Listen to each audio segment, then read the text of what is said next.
What's the difference between spam and spray and pray and an effective organic or cold outreach approach? You show the recipient that you took the time to know who they are, you understand what they want, and you have a solution that you can provide to make it a win-win relationship. Maybe take a little longer, but at the same time, it's going to 10x your results by just doing it the right way. Welcome to Built to Scale, where we have real conversations with entrepreneurs just like you about what it takes to build a thriving business without sacrificing your personal life. My name is Craig Severinsen, and I help people make more money working with better clients while also working less. And now I'm sharing it all with you. Let's dive in. What's up, everybody, and welcome to Built to Scale. Today, we've got a really exciting interview for you. Our guest, Ryan Peck, does a lot of stuff from healthcare and benefits to coaching and consulting around organic outreach. And we talk about a lot of really great stuff, but there's three things in particular I want you to look out for. So number one, we do actually dive into cold outreach and the importance of building relationships rather than your typical spray and pray approach, which feels really bad. He talks to us about how he makes sure that it is a good experience for him and effective in terms of marketing. So watch out for that. Number two, he talks about how a serious health scare really helped him shift his business and his life so that he's a lot happier and also a lot more focused in what he's doing. And then the last thing I want you to look out for is how being self-aware when you're overwhelmed or frustrated can, one, help you get through it, but also maintain a positive outlook and happiness, really just being happy. So those are three things I want you to look out for. This is a great episode. One little thing I also want to mention is that we had some technical difficulties with Ryan's video, so he freezes sometimes, but the audio is perfect. So if you're listening to the podcast audio version, you're not going to see any difference. If you're watching this on YouTube or video version, you might see Ryan freeze every once in a while, but don't worry, the audio comes through nice and clear. Okay, that's what I got for you. Let's dive in to this awesome episode. And you've got a lot of irons in the fire. So tell us a little bit about what is your main focus and what tell us a little bit more about what you do. Yeah, so I've done a lot over the years. Like everybody, right? I guess like every business owner, you just figure out like what you like and what your passion is and what you're good at. So I've been involved with numerous companies. I'm involved with a benefits broker company, and I currently help run that, and that's Care Ultima. We offer 30 plus premium benefits, non-insured, to corporations, organizations, groups, even B2C. And we're just now actually getting in the B2G space, business to government space. And so we had a couple calls last week with some prime contractors with the government, and that's a whole new industry I'm just learning about, and I'm still a rookie at that. But at the same time, I've been successful with that company and helping run it. So the digital marketing era and online entrepreneurs. So I've been encouraged over the years to kind of take my skills in the practical world of what I do for a real company and translate that into, an online educational program. And so I've done that a couple times over the years. I've had a cold email course that I came out with, did really well. People from all over the world joined it, I think in like 15 different countries or more.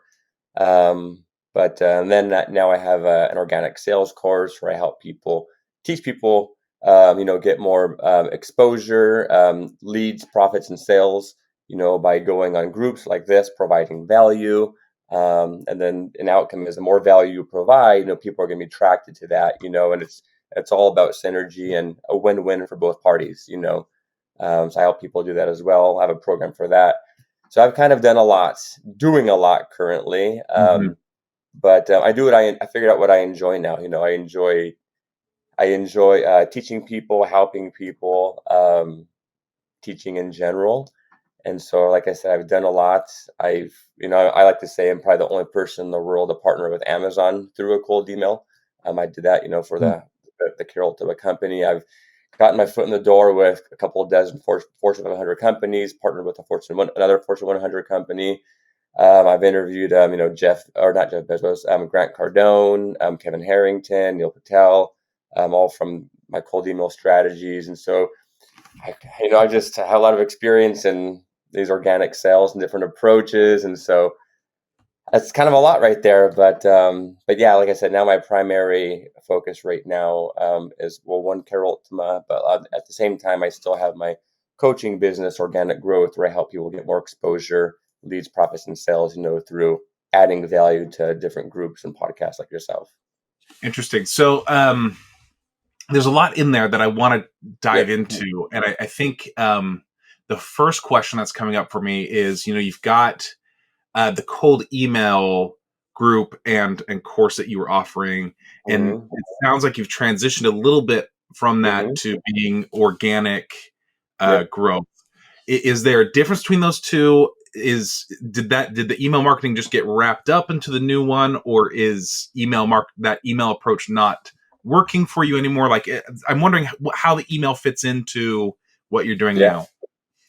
Yeah. So the email, the reason why I got into that is because that was like my number one skill set. When I was like like I said, when I say practical role, that means like not a coaching job, but it's like a real like business that I'm working in. Not a real business, but something that's not like just by yourself. But so I took that cold email skill that I was really good at and found a lot of success. And I ended up, trying to create an online educational program like a lot of people are doing these days. And so that's kind of how I got into that. It wasn't really my passion, and that's kind of what helped me transition out of it. It wasn't really my passion. I did it. It's super valuable. I mean, people have gone through it, gotten amazing results, and said it's the best course they've ever taken, and gotten so many leads and sales and into companies. And but I kind of, like I said, it wasn't my passion. And if I'm being completely honest, a lot of people are turned off about cold email. It's not sexy. It doesn't have a good vibe with people. When people hear cold email, they automatically tune it out. It's like, cold email, who does that? These agency owners, they're the only ones who do a cold email and go after all these mortgage brokers. And but in reality, that's not the case. I've used it to, like I said, get my foot in the door with a few dozen Fortune 500 companies. I partnered with 2 Fortune 100 companies, with tons of mom and pop shops across the nation. I've done it to interview billionaires with millions and millions of over 100 million followers combined.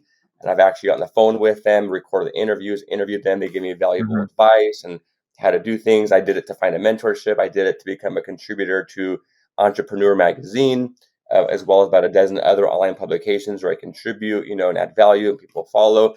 I've done it to get my foot in the door with, close to 100 different podcasts. I was a guest on a nationally syndicated radio show with millions of listeners. So I've taken cold email to the next level where people just use it to try and get a lead. I've used it to grow my business influence in a variety of ways. And I think that's kind of what helped transition to the organic sales program. Is I took that cold email skill and the copywriting within it and the messaging, because cold email is not just the vehicle that's being delivered, like using email, but it's all about, the framework of the message and pitching somebody and the copywriting and the emotional response you can invoke. And so you take all that and you put it in a different delivery system for a different purpose to achieve a different outcome. That's kind of what kind of transitioned me from the cold email to kind of the organic sales I'm doing now. One, my passion wasn't really my passion. 2, people weren't really attracted to it, even though I had a lot of people go into it. And just 3, I think I enjoy just the new direction a lot more than I did the other one. Well, so it sounds like your approach to email in general was a little bit bigger than just the spray and pray or Yeah. kind of like numbers game type of approach, right? It sounds like Yeah. you were already on that kind of pivot of like, this is more than just lead gen. It's a way to build relationships. So that seems like it's a good transition there. And that was going to be my question for you, because I think when you said it yourself, when you hear cold email, a lot of feelings come up in terms of like, oh my goodness, like, do I really want to be doing that? And I think everyone understands that. Every successful business owner understands that there's an element of direct outreach and there's an element of cold outreach that you have to participate in, right? And you've got to embrace that. But the question about, which tool do you use and how do you use it is a big one. So how do you balance, even if we take this conversation outside of email, even how do you balance what's the difference between spam and spray and pray and an effective organic or cold outreach approach? Great question. And I think a lot of it has to do with, um, like what you said, a lot of this, like just the spray and the spamming, a lot of that is like a numbers game. People typically have the mindset of the more emails I send to everybody, the more responses I'm going to get. So people will go and build out these like massive like databases of like 100,000, and they'll try and send out like 5,000 emails a day. And it's just like you said, it's spammy. The message is generic. It's not personalized, and it really is just a numbers game.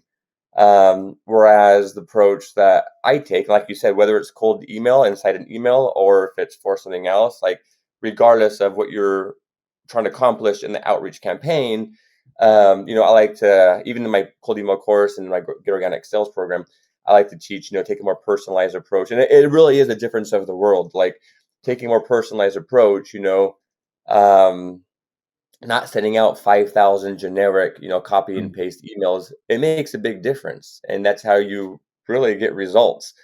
You personalize it, you call them by name, you mention, maybe what show they're like for you, like a podcast host, what's the show called? Like you show the recipient that you took the time to know who they are, you understand what they want, and you have a solution that you can provide to make it a win-win relationship.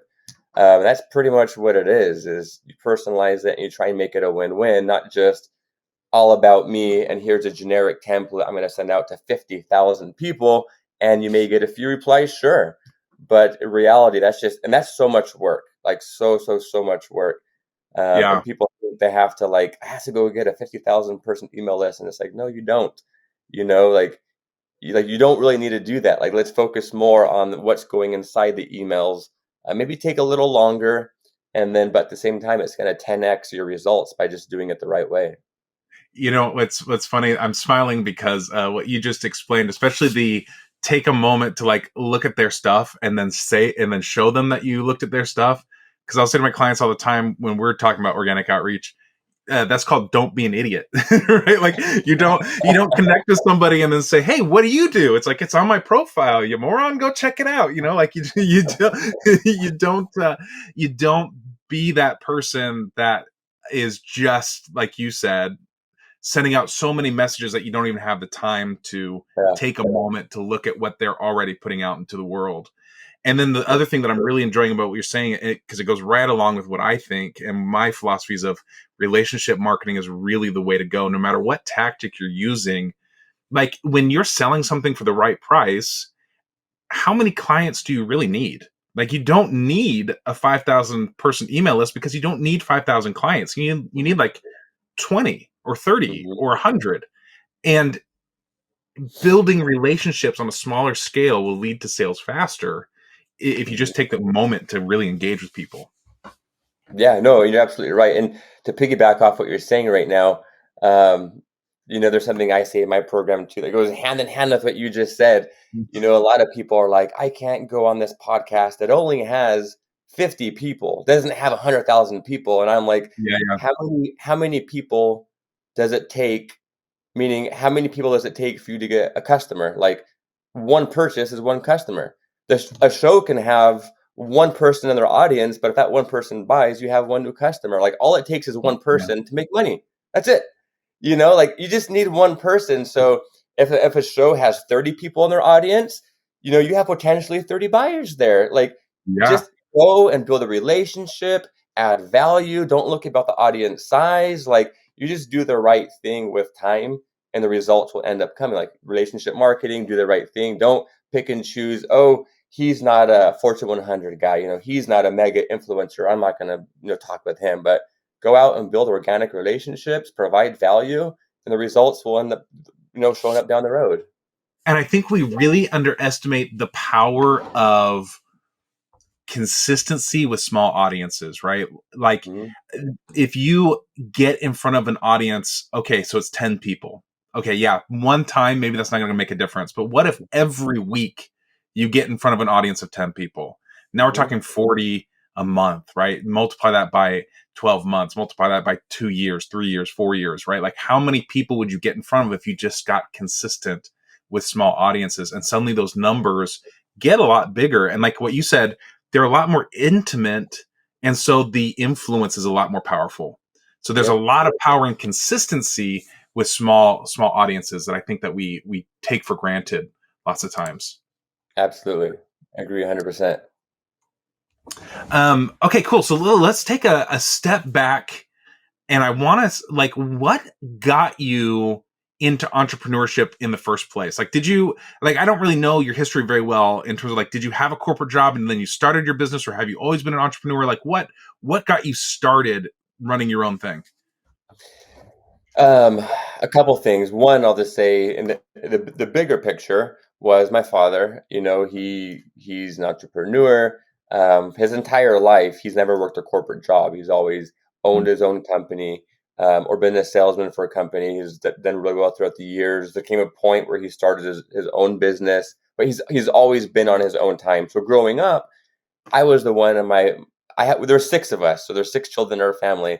We were the ones who reaped the benefits of that because he coached. We grew up as a soccer family, and he coached all of us every year. So he would be on like so many different teams, and he coached us in ASO and spring and club, and he'd drive us out to tournaments here and there. But that's how it was growing up, is he was always there for us, and he set his own schedule, and I valued that, as a child growing up, and the time we had to spend together, and all the years he coached me and my brothers and stuff. And that's just kind of how it was, is he instilled that entrepreneurship mentality and the benefits of going that route, as in me as a young age. And then there came a point where, now as an adult, this fast forward, I ended up getting sick about 6 years ago. And when I say sick, I'm still here, so I'm not like dead or anything. But Uh-huh. I ended up getting some blood clots in my lungs randomly. Mm-hmm. I went to the ER, and they're pretty extensive. I had like six of them.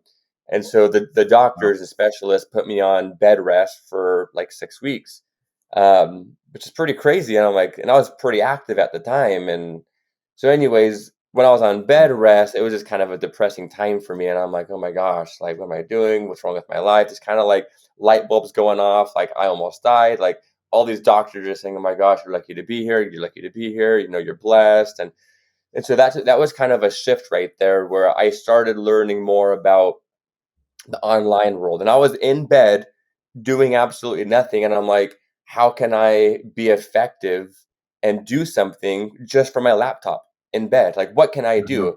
Not being at the office, I'm stuck here, but there's billions of people out there. Like, what can I do, from my laptop to make an impact? And so that was kind of like the bigger picture. Is my father instilled that mentality, and that lesson. But the circumstance kind of put me in that spot where it kind of forced me to take action and to start learning how to market online, how to do online strategies and grow your business from anywhere. And that's kind of what led me in that direction to where I am now. I think one of the hardest parts about running a business is that it's so unpredictable in terms of like challenges are going to come. Hmm. And it's unfortunate that you had that experience. Like, I wouldn't want to wish that on you, but I love how you took that experience that is really challenging and said, how do I show up in a way, and how do I swing this in a way that it works to my benefit, and that it, takes me in a new direction. I think that that's a skill as an entrepreneur we all need to master, because you can't avoid problems. Problems are going to come. You can't avoid them. It's how you show up that really matters. And so if you can master that skill of, man, it doesn't matter what comes my way, I'm going to turn it to my benefit. I'm going to change it so that I learn something and grow from it. That's a hugely powerful thing. Yeah, no, you're right. And in looking back now, that time, it ended up absolutely being a blessing. Not at the time, I didn't feel like it was a blessing. I was like, what is going on? What is happening to me? I'm so young. I have a new baby. Like, I'm just barely married. Like, like, am I gonna die? But looking back now, it really was a turning point in my life, for the better. It's changed so many things. Like, really, it's changed so many things between my Yeah. wife and I and our family, and my skill set, which has allowed us to completely change our lives and me help a lot of people. And so much has come from that, and so looking back, sometimes, like you said, when we're in that little rut, when things are tough, it doesn't feel like a blessing, but when we get through that rut and looking back on it and the lessons we learned, a lot of times it can turn out being a blessing. That's a really interesting point.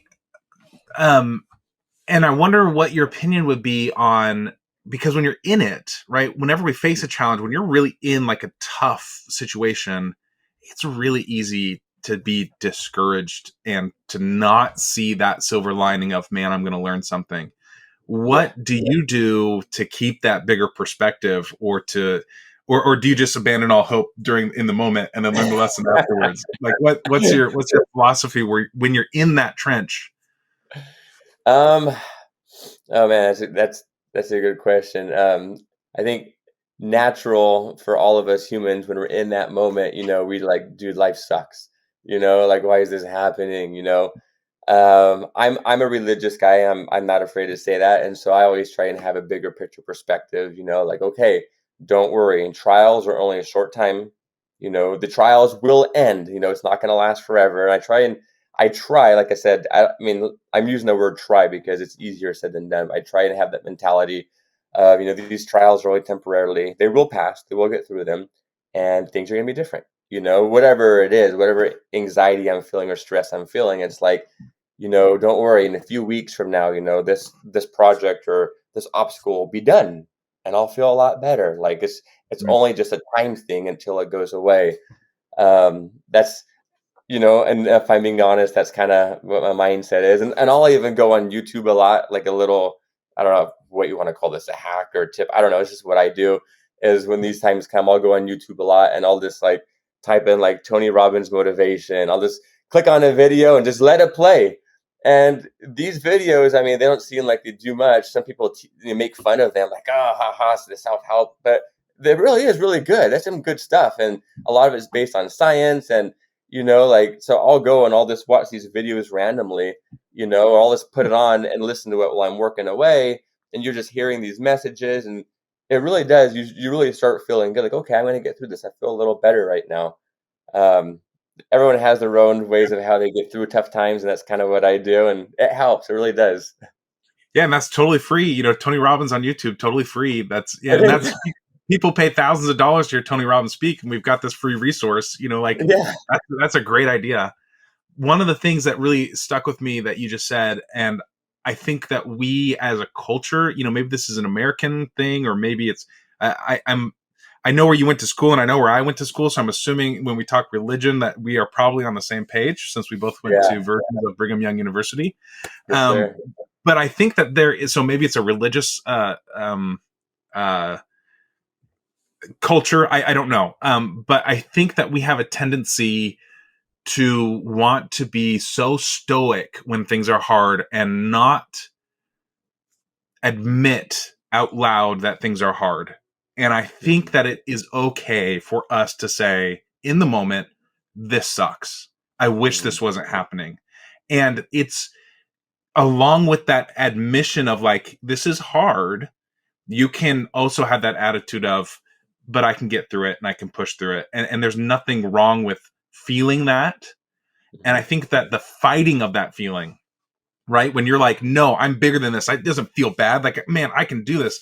That's where you get like way down in the bog and you just can't get through it. When you give yourself permission to experience the feelings that you're having and move through them, then it seems in my experience that you move through it faster. I don't know if you've had that Mhm. same experience, but that's how I've seen it happen in my life. No, and just to add on to that, 100% see what you're saying and agree with that. And you just reminded me of like, when you were saying that, some thoughts are coming to my head. And there's times, even me personally, where when things are tough, stressful day, and just bogged down, and if I just kind of just put my head down and like, I'm gonna get through it. I'm gonna get through it. Just don't worry about it. Sometimes I find myself, and as hate as much as I don't want to admit this, sometimes I find myself taking it out like on my family. Like I'll be so Mm. stressed and just like and then my wife will come in and my kids, and they'll just get home from the park or school. And I'm just like, stop, be quiet. Like, just let me finish this. So, but like you said, but it's okay to realize that you're having a tough time and, just you're going to get through it. And then it's okay to admit that, like, hey, I'm overwhelmed right now and I'm stressed. And when you, like you said, when you do that, like, it feels better. And even a lot of times communicating too, like I've learned to communicate even with my wife now, where I'm like, you know what, like, I'm just stressed right now. I Mhm. apologize. I'm stressed, but like, let me just try and finish this. But just so you guys know, and say, okay, okay, yeah, like, but it's just like you said, it's okay to admit it, and it just kind of almost takes like a little weight off your shoulders.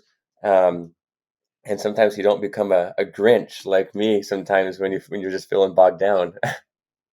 I think that's the goal too, right? Like we want to be happy in life while we're growing a business, while we're working on the stuff. You're reminded, like last night. So yesterday I was completely overwhelmed. Like I was just packed from wake up till night, like with all the stuff we had going on.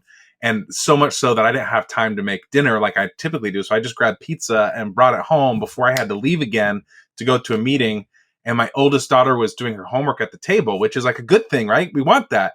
But I Mm-hmm. told her to clear it off so we could eat, and I left and came back and she hadn't done it. And I was like, come on, let's move. Right. Like, and I was a little bit like frustrated. And she said, Dad, why are you so angry with me? And like, I think if we were letting like our pride rule us, or like the emotion rule us in the moment, like Yeah. it'd be really easy for me to be like, because you're not listening. Now move it. Come on, let's go. And instead, Yeah. I was able to take that and say, oh my goodness, like I'm angry because I'm overwhelmed. Like it's Mm-hmm. not really you, it's me. Can you Mm-hmm. please go clear your spot so we can eat? Because I need to go. We need to get this done.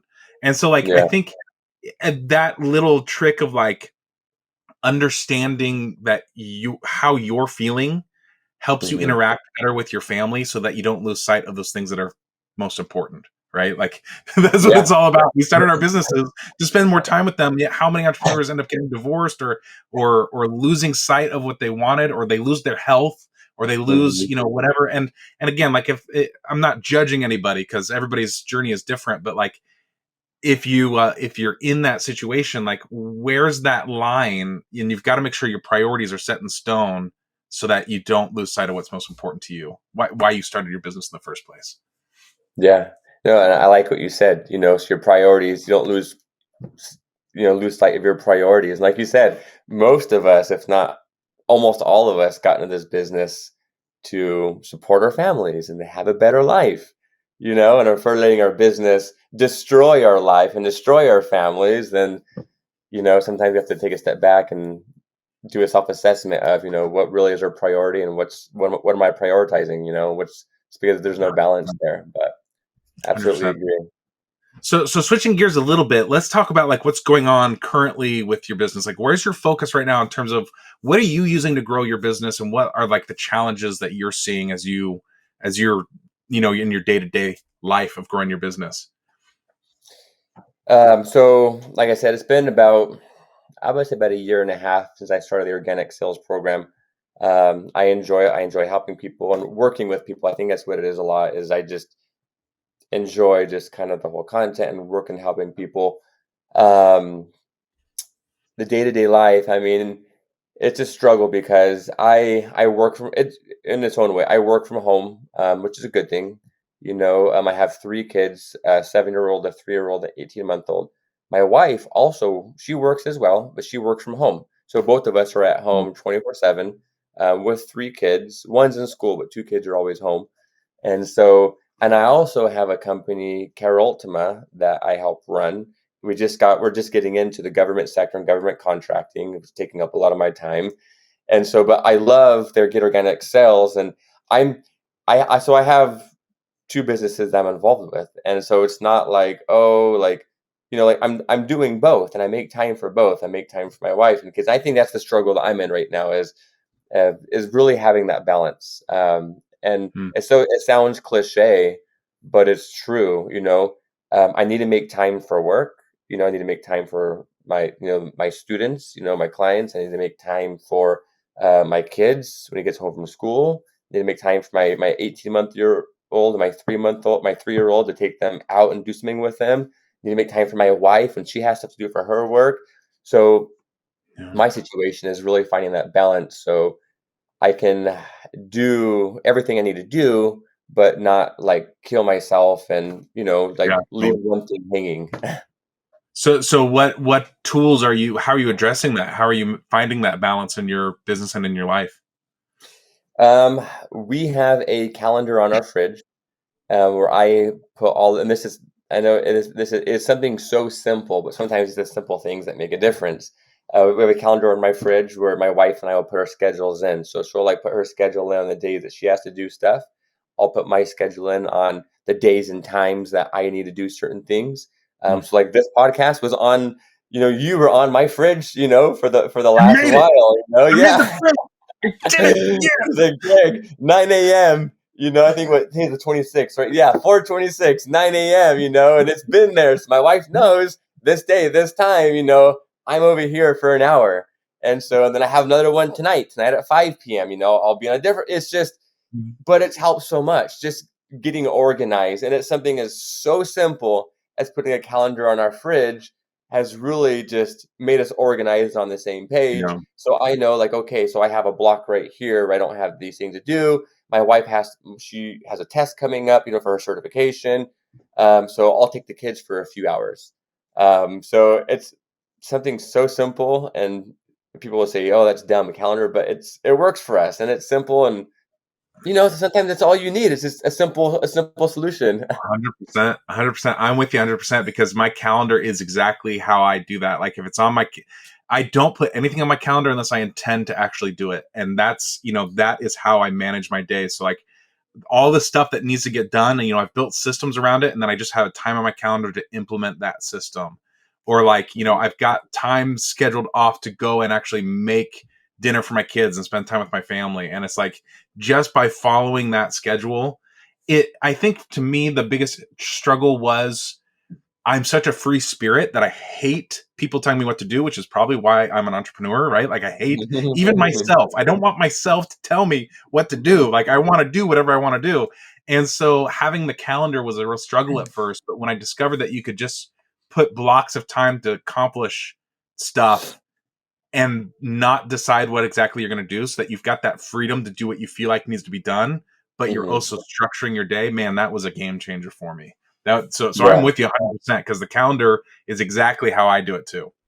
Yeah, yeah. And I think one of the biggest struggles with entrepreneurs, business owners in general, is just getting things done. Like everyone I talk to, like every business owner who's an entrepreneur space or business owner or a client of mine, everybody, like if there's a task that they have to do, I'm like, hey, you got to get this done. They're like, I just didn't get it done, And it's like, I'm the same way sometimes. Like everybody, it's so hard to like actually get all of your tasks done, but that's the only way to make progress is by just being consistent and just getting things done. But so many times we drop the ball in so many ways, where I found that, just like you said, just putting it in the calendar, just making time for it, as simple as it sounds, it makes a big Yeah, difference, and it allows you to get more done, and just to continually make progress by just organizing your day.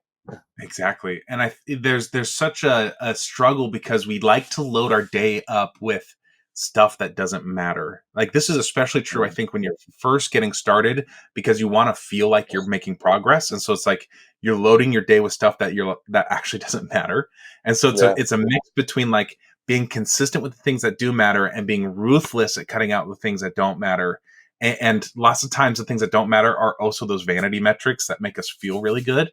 And so it can be a tough balance, but when you do that, that's where like you actually have time to take care of your health and take care of your family and take care of your hobbies and take care of your business and have a nice, well-rounded life. yeah. Well, cool. So Ryan, if somebody wants to find out more about you, more about your organic sales process, more about just working with you in general, where would they go to find out more stuff about you? The easiest way is just to go to getorganicsales.com/podcast. It's a page just dedicated for people that see me on a podcast. There's a free ebook they can download, and it just outlines 5 steps on how they can get in front of tens of thousands of people in the next 30 days Cool. without paying anything. So simple as that. Go download your free book and enjoy it. Love it. 100%. Well, thank you so much, and we'll talk to you soon. Absolutely. Thanks for having me, Craig. Thanks so much for listening. If this episode helped you, share with someone who needs to hear it as well. For more information on how you can work with me and great resources for your business, head over to builttoscalehq.com.